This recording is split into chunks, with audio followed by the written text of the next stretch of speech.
Ayun.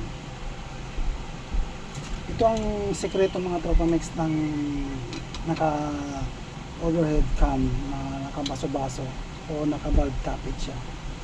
Once na mag-overhead siya, itong camshaft niya maalog po yan. Ito mo. Kailangan pong ipiting itong camshaft. Kahit i-valve clearance nyo na po yan mga tropa mix sa clearance na gusto nyo.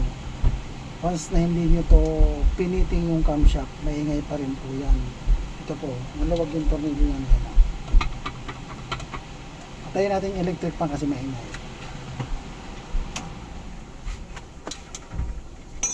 Hihigpitan natin to.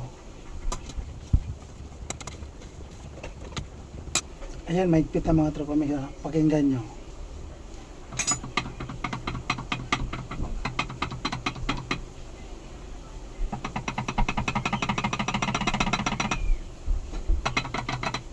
Kailangan padapain natin tong mga cup para mawala yung alog. Ipipiting natin yan.